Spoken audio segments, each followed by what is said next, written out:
दोस्तों, Mustafa coaching classes के इस यूट्यूब चैनल पर आपका स्वागत है। आज का जो हमारा पहला प्रश्न है, फेसबुक के संस्थापक कौन हैं। दोस्तों, क्वेश्चन शुरू करने से पहले हम बात कर लेते हैं भारत की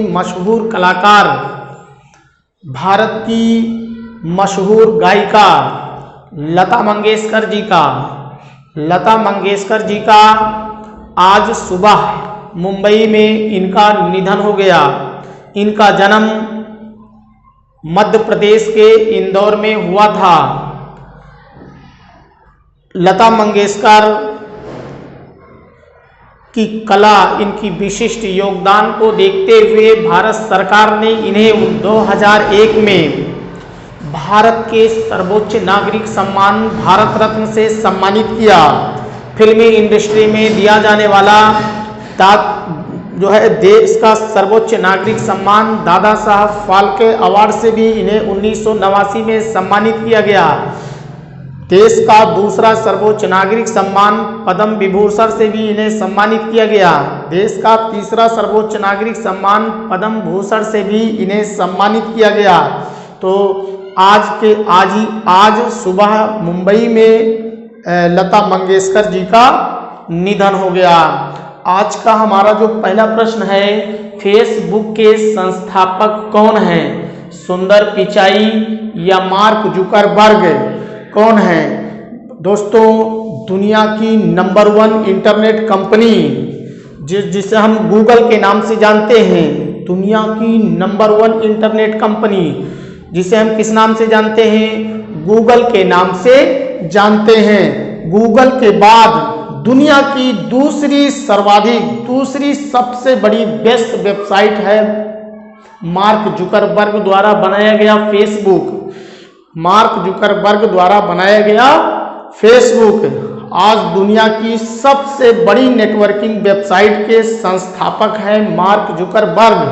तो मार्क जुकरबर्ग ने मात्र 19 साल की उम्र में इन्होंने फेसबुक बना डाला और दुनिया के सभी लोगों को एक साथ जोड़ने का कार्य किया है मार्क जुकरबर्ग ने। मार्क जुकरबर्ग का जन्म 14 मई 1984 को अमेरिका के न्यूयॉर्क शहर में हुआ था। बच्चों, न्यूयॉर्क अमेरिका का सबसे बड़ा शहर है। America USA United state of America, जिसकी राजधानी वाशिंगटन DC है। तो इन्होंने मात्र 19 साल की उम्र में इन्होंने ये जो है दुनिया को एक साथ जोड़ने का कार्य किए। तो फेसबुक के संस्थापक मार्क जुकरबर्ग हैं। तो इसका आंसर बनेगा मार्क जुकरबर्ग। बच्चों, एक बात और बताना चाहता हूँ मार्क जुकरबर्ग के बारे में। मार्क जुकरबर्ग जब एक बच्ची के पिता बने तो इन्होंने अपनी संपत्ति का 99% दान दे दिया था। अपनी संपत्ति का 99% दान दे दिया। तो ये थे मार्क जुकरबर्ग, जो एक बच्ची पैदा होने पर अपनी संपत्ति का 99% इन्होंने दान दे दिया, मार्क जुकरबर्ग। वहीं मैं दूसरे ऑप्शन की बात करूं, सुंदर पिचाई की, तो सुंदर पिचाई इस समय गूगल के CEO हैं। दुनिया में सर्वाधिक सर्च किया जाने वाला वेबसाइट गूगल है और उसी गूगल के CEO हैं कौन, सुंदर पिचाई। सुंदर पिचाई का जन्म 10 जून 1972 को भारत के तमिलनाडु राज्य के मदुरई में हुआ था। आज ये अमेरिका के नागरिक हैं, भारतीय मूल के अमेरिकी नागरिक हैं, जो आज दुनिया की सबसे बड़ी सर्च वेबसाइट के CEO हैं, जो गूगल के नाम से जाना जाता है। तो सुंदर पिचाई ये गूगल के CEO हैं। तो गूगल के CEO कौन है, सुंदर पिचाई। वहीं फेसबुक के संस्थापक मार्क जुकरबर्ग हैं। अगला सवाल हमारा है, संयुक्त राष्ट्र संघ का मुख्यालय कहाँ स्थित है। संयुक्त राष्ट्र संघ का मुख्यालय यह न्यूयॉर्क में है या वाशिंगटन डीसी में है? दोनों ही। न्यूयॉर्क अमेरिका का सबसे बड़ा शहर है, वहीं वाशिंगटन डीसी अमेरिका की राजधानी है। तो संयुक्त राष्ट्र संघ का जो मुख्यालय है वो अमेरिका के सबसे बड़े शहर न्यूयॉर्क में स्थित है। कहाँ स्थित है? अमेरिका के न्यूयॉर्क शहर में स्थित है। इसकी स्थापना, संयुक्त राष्ट्र संघ की स्थापना 24 अक्टूबर 1945 को की गई थी। संयुक्त राष्ट्र संघ की स्थापना क्यों की गई थी?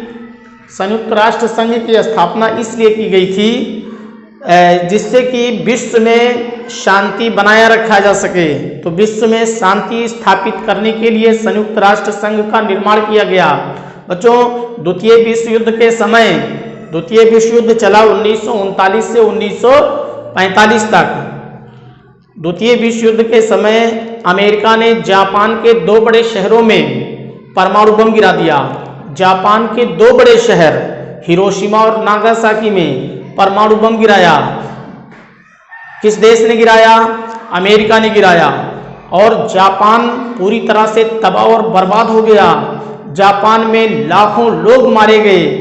इसको देखते हुए दुनिया के तमाम देशों के राष्ट्रीय अध्यक्षों ने मिलकर एक बैठक बुलाई कि जल्दी से हमें एक ऐसे संगठन का निर्माण करना चाहिए ताकि भविष्य में जो मतलब जापान के साथ हुआ है यह दुनिया के किसी भी देश के साथ ना हो। इसीलिए बनाया गया संयुक्त राष्ट्र संघ और इसकी स्थापना की गई 24 अक्टूबर 1945 ईस्वी को। तो बच्चों, और इसका जो मुख्यालय है, संयुक्त राष्ट्र संघ का मुख्यालय यह अमेरिका के न्यूयॉर्क शहर में है। संयुक्त राष्ट्र संघ में संयुक्त राष्ट्र सुरक्षा परिषद के 5 स्थायी सदस्य देश हैं। इसके 5 स्थायी सदस्य देश हैं, जैसे ब्रिटेन, फ्रांस, रूस, चीन और अमेरिका। ये 5 देश संयुक्त राष्ट्र सुरक्षा परिषद के अस्थायी सदस्य देश हैं। बच्चों, हमारा अगला सवाल है, पृथ्वीराज चौहान और मोहम्मद गौरी के बीच कितने युद्ध हुए? ऑप्शन है 1 या 2। 1 युद्ध हुआ या 2 युद्ध हुआ या इससे ज्यादा युद्ध हुए? तो अलग अलग इतिहासकार अलग अलग लिखते हैं। किसी ने लिखा है कि 18 युद्ध हुए हैं, किसी ने लिखा है कि 2 युद्ध हुए हैं। लेकिन सच्चाई तो यही है कि मोहम्मद गौरी और पृथ्वीराज चौहान के बीच केवल 2 युद्ध हुए हैं और दोनों युद्ध तराई के मैदान में हुए हैं। कितने युद्ध हुए हैं? 2 युद्ध हुए हैं और दोनों युद्ध तराई के मैदान में हुए हैं, जिसे तराई का प्रथम युद्ध और तराई का द्वितीय युद्ध कहा जाता है। तराई के प्रथम युद्ध में मोहम्मद गौरी और पृथ्वीराज चौहान लड़े और इसमें मोहम्मद गौरी हार गया था, पृथ्वीराज चौहान जीत गए थे। इसमें मोहम्मद गौरी बहुत बुरी तरह से इसमें घायल हो गया था। इसी की सेना में एक सैनिक था कुतुबुद्दीन ऐबक। कुतुबुद्दीन ऐबक ने ही मोहम्मद गौरी से घोड़े पर लाद कर लेकर भागा था और किसी तरह उसकी जान बचा पाया था कुतुबुद्दीन ऐबक। इसी को देखते हुए मोहम्मद गौरी की जब जान बच गई, उसने जान बचाया कुतुबुद्दीन ऐबक ने, तो कुतुबुद्दीन ऐबक को अपनी सेना में सबसे बड़ा पद दे दिया, जिसे सेनापति के नाम से जानते हैं। और ठीक 1 साल बाद 1191 में लड़ा। ठीक 1 साल बाद वापस आया और इसी राजपूत शासक पृथ्वीराज चौहान से ही लड़ा 1192 ईस्वी में। और यहाँ पर पृथ्वीराज चौहान को मोहम्मद गौरी ने पराजित कर दिया। तो मोहम्मद गौरी की ये बहुत बड़ी जीत थी पृथ्वीराज चौहान से, और यही जीत भारत में मुस्लिम साम्राज्य का संस्थापक माना जाता है।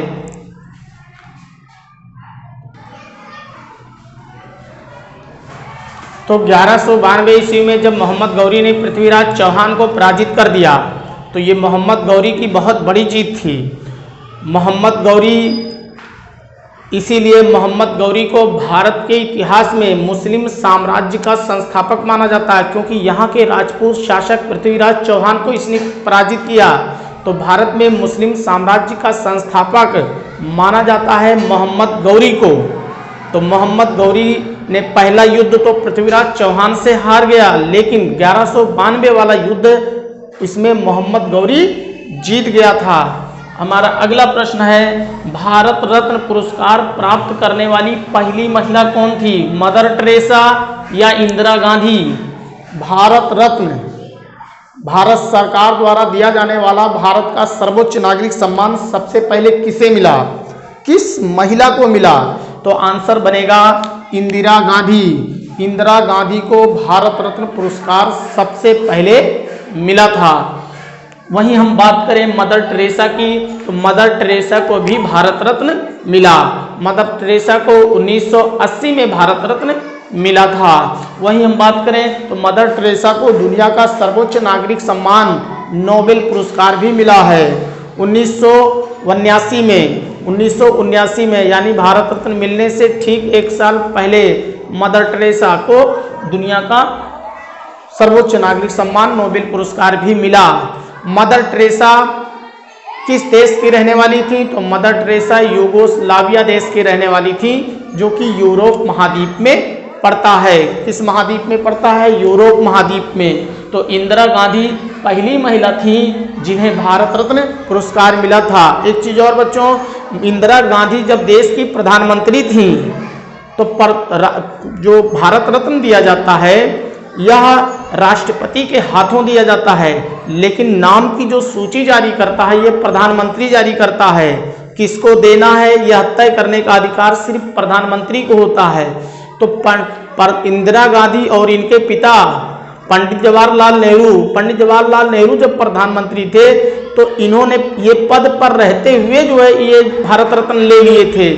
तो इंदिरा गांधी और पंडित जवाहरलाल नेहरू बाप और बेटी दो ऐसे प्रधानमंत्री हुए हिंदुस्तान में जो प्रधानमंत्री के पद पर रहते हुए ये जो है भारत रत्न अवार्ड ले लिए, ये भारत रत्न अवार्ड ले लिए, जो कि सही नहीं कहा जा सकता। अगर इसी तरह पद पर रहते हुए प्रधानमंत्री लोग जो है देश का सबसे बड़ा अवार्ड लेते रहेंगे तो क्या होगा? हमारे देश में इतने महान लोग हैं, उनको भारत रत्न मिलना चाहिए। जैसे अब बात मैं कर लूं कि मेजर ध्यानचंद हॉकी का जादूगर, जब तक मेजर ध्यानचंद इस देश में खेलता रहा, लगातार हॉकी के क्षेत्र में ओलंपिक जैसे खेलों में भारत को लगातार 5 गोल्ड दिलाया था मेजर ध्यानचंद ने, लेकिन आज तक मेजर ध्यानचंद को जो है भारत रत्न अवार्ड से सम्मानित नहीं किया गया। लेकिन सचिन तेंदुलकर को भारत रत्न अवार्ड मिला। ठीक है, अच्छी बात है, सचिन को मिला, बहुत अच्छी बात है, लेकिन सबसे पहले अगर इसका कोई हकदार था तो मेजर ध्यानचंद था। तो खैर कोई बात नहीं। तो इंदिरा गांधी को ही पहली बार, इंदिरा गांधी भारत की पहली महिला प्रधानमंत्री भी बनी हैं और सबसे ज्यादा बार प्रधानमंत्री बनने का रिकॉर्ड इंदिरा गांधी के पास ही है, जबकि सबसे ज्यादा समय तक प्रधानमंत्री बनने का समय तक शासन करने का रिकॉर्ड भारत के प्रथम प्रधानमंत्री पंडित जवाहरलाल नेहरू के पास है। अगला प्रश्न है, राष्ट्रपति बनने वाले एकमात्र मुख्य न्यायाधीश का नाम बताइए। भारत का एकमात्र मुख्य न्यायाधीश जो देश का राष्ट्रपति बना, मोहम्मद हिदायतुल्लाह या रामनाथ कोविंद। तो अगर मैं रामनाथ कोविंद की बात करूं तो रामनाथ कोविंद इस समय हमारे देश के राष्ट्रपति हैं। भारत की सर्वोच्च सत्ता पर आसीन है इस समय, हमारे देश की सर्वोच्च सत्ता पर आसीन कौन है? रामनाथ कोविंद। और ये इस समय देश के 14वें नंबर के राष्ट्रपति हैं, देश के 14वें नंबर के राष्ट्रपति हैं। तो भारत का एकमात्र मुख्य न्यायाधीश जो राष्ट्रपति बना, मोहम्मद हिदायतुल्लाह, भारत के एकमात्र चीफ जस्टिस ऑफ इंडिया जो कार्यवाहक राष्ट्रपति के रूप में कार्य किए। तो मोहम्मद हिदायतुल्लाह भारत के एकमात्र मुख्य न्यायाधीश हैं जो राष्ट्रपति बने। मोहम्मद हिदायतुल्लाह भारत के पहले मुस्लिम मुख्य न्यायाधीश थे, भारत के पहले मुस्लिम मुख्य न्यायाधीश थे। असल में हुआ ये, देखिए भारत के संविधान में एक नियम है कि राष्ट्रपति अगर अनुपस्थित है या राष्ट्रपति की अगर मृत्यु हो जाती है तो उपराष्ट्रपति राष्ट्रपति के रूप में कार्य करेगा। अगर मान लेते हैं उस समय उपराष्ट्रपति भी अपने पद पर नहीं है, उसका वो तबीयत खराब है या उसका पद रिक्त है, तो ऐसी स्थिति में सुप्रीम कोर्ट का जो मुख्य न्यायाधीश होता है वो राष्ट्रपति के रूप में कार्य करेगा।